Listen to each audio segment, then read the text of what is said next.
Hello friend, फिर से मैं एक स्टोरी लेके आया हूँ। स्टोरी का नाम है फार्मर्स क्लॉक।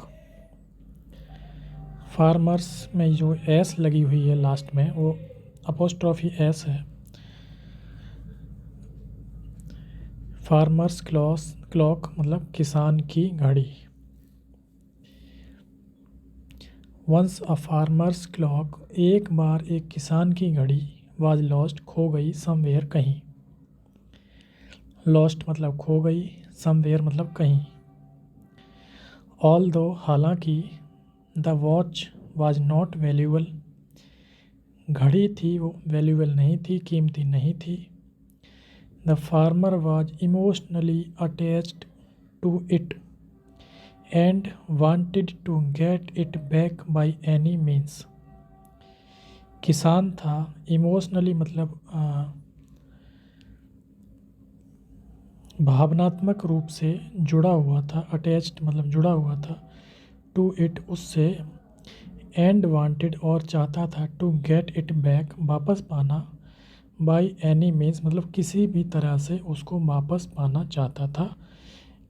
घड़ी जो थी वो बहुत ही कीमती नहीं थी, लेकिन किसान उससे भावनात्मक रूप से जुड़ा हुआ था, इसलिए वह उसको वापस पाना चाहता था किसी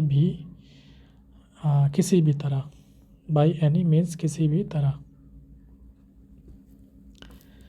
ही himself tried a lot to find the watch.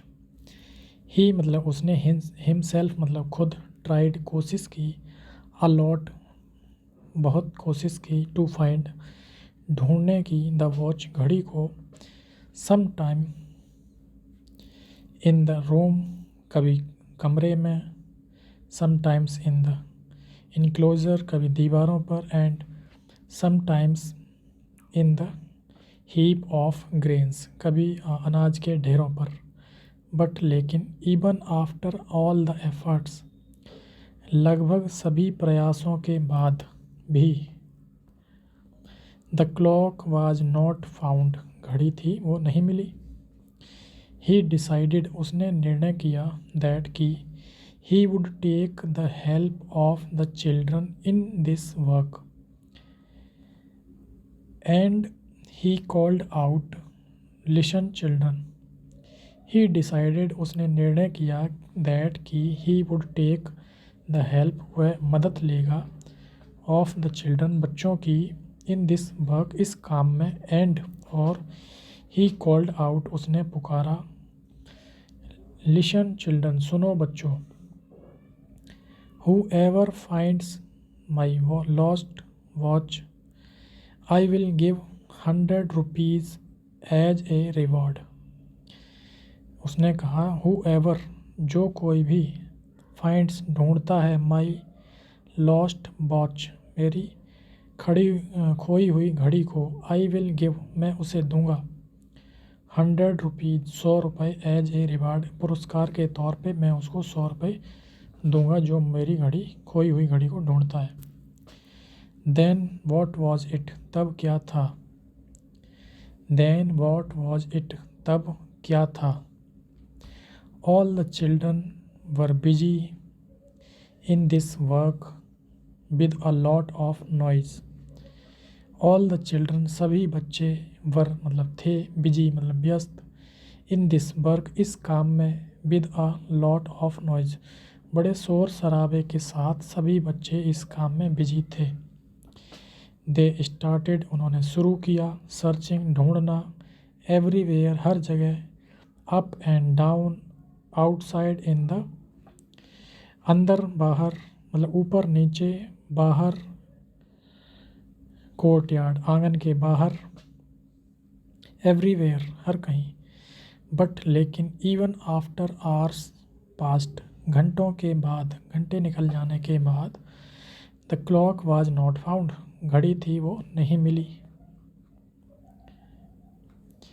Now almost all the children had given up, give up होता है मतलब हार मान लेना, ये गिवन अप है, ये थर्ड फॉर्म है यहाँ पे हैड के साथ। And the farmer also felt that he would not get the watch. Now almost लगभग सभी बच्चों ने हैड गिवन हार मान चुके थे। एंड और द फार्मर किसान ऑल्सो भी फेल्ट लगा किसान को भी लगा दैट कि he would not get the watch उसे अब घड़ी he would not get the watch उसे घड़ी नहीं मिलेगी। देन तब अ बॉय एक लड़के ने केम टू हिम उसके पास आया एंड सेड और कहा uncle give me a one more chance uncle मुझे एक मौका और दें। बट लेकिन दिस टाइम इस बार आई वुड लाइक टू मैं चाहूँगा डू दिस करना यह वर्क काम अलोन अकेले इस बार मैं यह काम अकेले करना चाहूँगा। उस लड़के ने ये कहा। What was going on with the farmer किसान के साथ क्या चल रहा था। वॉट वॉज गोइंग ऑन क्या चल रहा था विद द किसान किसान के साथ मतलब किसान के साथ क्या चल रहा था। ही वॉन्टेड टू वॉच वह तो चाहता था घड़ी। ही इमीडिएटली सेड यस उसने तुरंत ही कहा हाँ उसने तुरंत ही हाँ कर दिया। The boy started going to the rooms of the house one by one लड़के ने शुरू कर दिया गोइंग जाना कमरों में ऑफ द हाउस घर के कमरों में लड़के ने जाना शुरू कर दिया एक एक करके। And when he left the farmers bedroom और जब वह निकला फार्मर्स बेडरूम किसान के शयन कक्ष से the clock was in his hand घड़ी थी उसके हाथ में थी। लड़के ने कमरे में जाना शुरू कर दिया एक एक करके और जब वो किसान के कमरे से निकला तो घड़ी उसके हाथ में थी। The farmer was pleased to see the clock किसान था खुश था घड़ी को देखकर। एंड आस्क्ड इन एस्टोनिशमेंट और उसने आश्चर्यचकित होकर पूछा सन बेटा वेयर वाज दिस क्लॉक ये घड़ी कहाँ थी। And where we all failed और हम कहाँ असफल थे। How did you find it आपने ये कैसे ढूंढी आपको ये कैसे मिली। द बॉय सेड लड़के ने कहा uncle I did not do anything मैंने कुछ नहीं किया। Just I went into the room मैं केवल कमरे में गया। एंड सेट क्वाइटली और चुपचाप बैठा। एंड स्टार्टेड और शुरू किया कंसंट्रेटिंग ध्यान लगाना on the sound of the clock मतलब घड़ी की जो आवाज़ होती है टिक टिक कर उस पर ध्यान लगाना मैंने शुरू किया। चुपचाप जाके कमरे में बैठा और घड़ी का जो साउंड होता है जो आवाज़ होती है उस पर ध्यान लगाना शुरू किया। Due to the silence in the room कमरे में शांति होने के कारण आई कुड हियर मैं सुन सका the ticking of the clock घड़ी जो टिक टिक करती है जो बजती है उसकी मैंने आवाज़ सुनी क्योंकि कमरा शांत था। So I listen to him इसलिए मैंने उसको सुन सका मतलब सुना। Guessed the direction and found this clock और that fell behind the cupboard guessed मतलब अनुमान लगाया द डायरेक्शन दिशा का एंड फाउंड और पाया दिस क्लॉक इस घड़ी को दैट जो फेल मतलब पड़ी थी बिहाइंड द कपबोर्ड अलमारी के पीछे पड़ी थी ये मैंने अनुमान लगाया और उसे अलमारी के पीछे पाया।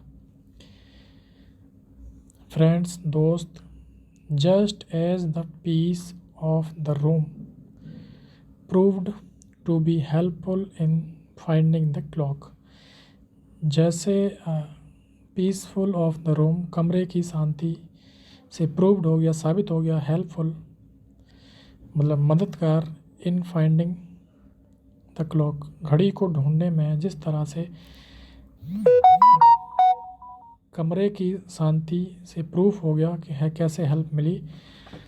सिमिलरली वैसे ही पीस ऑफ माइंड दिमाग की शांति हेल्प्स मदद करती है अस हमारी टू अंडरस्टैंड समझने में the important things of life, मतलब जीवन के जो इम्पोर्टेंस, जो महत्वपूर्ण थिंग्स हैं, चीज़ें हैं, बातें हैं, उनको हमारे शांत मन में समझने के में हेल्प मिलती है।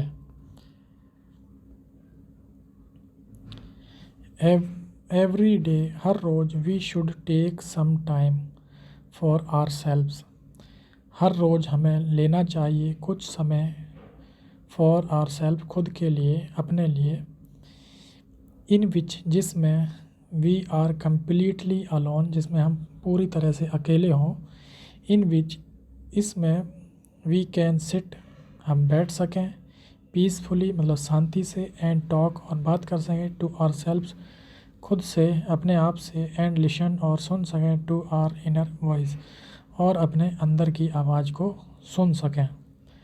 ओनली देन, केवल तब, we will be able to live life better, तभी हम केवल अच्छा जीवन जी सकेंगे, तभी हम अपना जीवन, अच्छा जीवन जीने में कामयाब हो सकेंगे। ये थी स्टोरी। कैसी लगी आपको please comment and subscribe my channel. Thank you for watching.